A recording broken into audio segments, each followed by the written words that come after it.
पर टहलुओं से खुली धूप में फुलेल की मालिश करवा रहा था। टहलुओं मतलब सेवक, उनसे मालिश करवा रहा था। फुलेल मतलब तेल से। राजा उस वक्त अतनंगा बदन और नंगे सिर था। एक टहलुआ सिर पर चंपी कर रहा था, तो दूसरा हाथ पांव की उंगलियां फोड़ रहा था, तो तीसरा पीठ पर मुक्की मार रहा था, तो चौथा पिंडली पर गुद्दी काट रहा था। मतलब राजा था भाई, उसके तो ऐश रहते हैं। तरह तरह के सेवक उसकी सेवा कर रहे थे। और गौरैया कंगूरे पर से ही चिल्लाई, मेरे सिर पर टोपी, राजा के सिर पर टोपी नहीं। राजा के सिर पर टोपी नहीं। मालिश करवाते राजा की नज़र गौरैया से टकरा गई। गौरैया के सिर पर फुन्नेदार टोपी देखकर राजा उसकी अकल चकरा गई।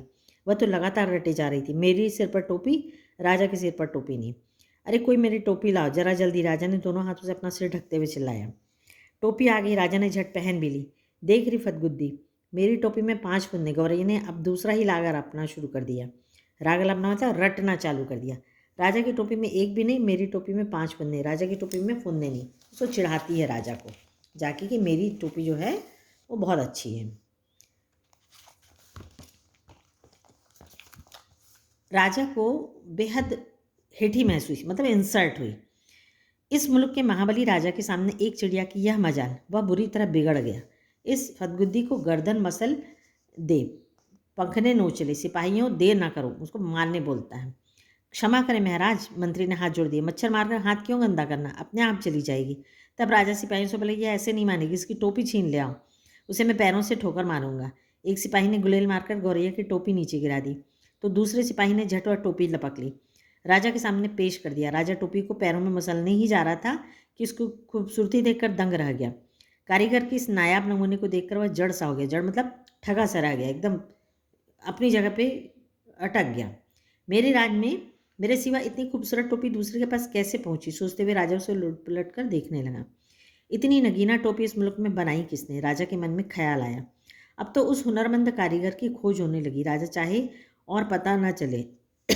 गिरते पड़ते दर्जी हाजिर हुआ। दुहाई अन्नदाता। दुहाई अन्नदाता मतलब जैसे अपन, अन्नदाता मतलब जिसका, जो हमें देता है और हम उससे हमारे को पालता है, तो उसको बुलाते हैं दर्जी को। इतनी बढ़िया टोपी तुमने कभी हमारे लिए क्यों नहीं बनाई। मेघों की गड़गड़ाहट की मानिंद राजा की आवाज़ निकली, मतलब गरज के बोलता है। दुहाई अन्नदाता, हमें दुहाई नहीं, वजह बताओ। कपड़ा बहुत उम्दा था सरकार, एकदम गफश और दबीज। ऐसा उम्दा कपड़ा किसने बुना, नाक की मानिंद राजा फूंक मारने लगा। पहले मेघ के जैसे गरजता, बादल के जैसे, अब नाक के जैसे फुफकारता है। गिरते पड़ते बुनकर हाजिर हो, माफ़ी बख्शें सरकार।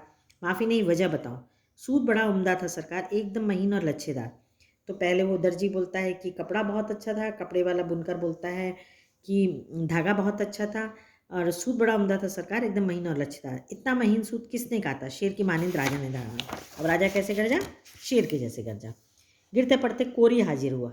जान बख्शो महाराज, जान नहीं, वजह बताओ। रुई बड़ी बेहतरीन थी सरकार, एकदम बादलों की तरह धुनी हुई। इतनी बेहतरीन रुई किसने धुनी, बिजली की तरह राजा की आवाज़ कड़की। हाँफते छाती पीटते धुनिया हाजिर हुआ। क्षमा अन्नदाता, क्षमा करो मतलब, क्षमा नहीं, वजह बताओ। राजा गुस्से से कांप रहा था। तुम चारों ने मिलकर इस गौरैया का काम किया, हमारे लिए आज तक ऐसा काम क्यों नहीं किया। आपके लिए भी किया है सरकार, दुनिया ने जमीन पर लेट कर कहा। आगे भी आपके लिए करेंगे सरकार। हमारे लिए अब तक जो काम हुआ उसमें इतनी नफासत क्यों नहीं थी। नफासत मतलब फिनिशिंग। अभय दान दे तो बोलूँ सरकार, दुनिया बोला। अभय मतलब क्षमा। चलो दिया, राजा बोले। अब बताओ महाराज, अब इस गौरैया ने जो भी काम कराया उसमें आधा हिस्सा दे देती थी। जिसके पास बहुत कुछ है वह कुछ भी नहीं देता। मतलब कहने का कि राजा तो फ्री में कराता था और जो गौरैया थी उसको आधा हिस्सा देती थी। इसके पास जो कुछ भी नहीं था फिर भी वह आधा दे देती थी, इसलिए इसके काम में अपने आप नफासत आती गई सरकार। दुनिया दंडवत पर दंडवत किए जा रहा था। दंडवत मतलब सलाम कर रहा था, झुक झुक कर नमस्कार कर रहा था। देख ले राजा, आंख में उंगली डालकर देख ले, इसके लिए पूरे मूल चुकाए हैं, बेगार की नहीं है यह। गौरैया फिर चिल्लाने लगी। यह राजा तो कंगाल है, निरा कंगाल, इसका धन घट गया लगता है, इसे टोपी तक नहीं जुड़ती, तभी तो मेरी टोपी छीन ली। कंगाल मतलब गरीब है। तो बोलते कि इसके पास तो पैसा नहीं है कि वो लोगों को उनके मेहनत की चीज बदले में पैसा दे। राजा तो वाकई अकबका गया था। एक तो तमाम कारीगरों ने उसकी मदद की थी, दूसरे इस टोपी के सामने अपनी टोपी की कम सुरती, तीसरे खजाने की खुलती पोल। खजाने की खुलती पोल मतलब एक्चुअली में होता क्या है, राजा के पास, राजा का खजाना खाली होते रहता है। इस पाखी को कैसे पता चला कि धन घट गया। पाखी मतलब पंक्षी। तमाम बेगानी करवाते बहुत सख्ती से लगान वसूलने के बाद राजा का खजाना खाली ही रहता था। इतना ऐशो आराम, इतनी लश्करी, इतने लवाजिमे का बोझ खजाना संभाले भी तो कैसे।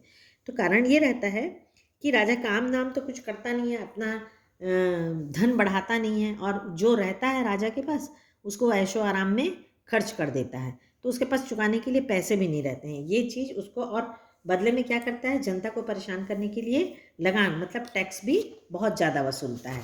तो राजा बड़ा कठोर टाइप का रहता है, उसका स्वभाव अच्छा नहीं रहता है। और चिड़िया उसकी बातों को पॉइंट आउट करती कि आप में ये गलती है।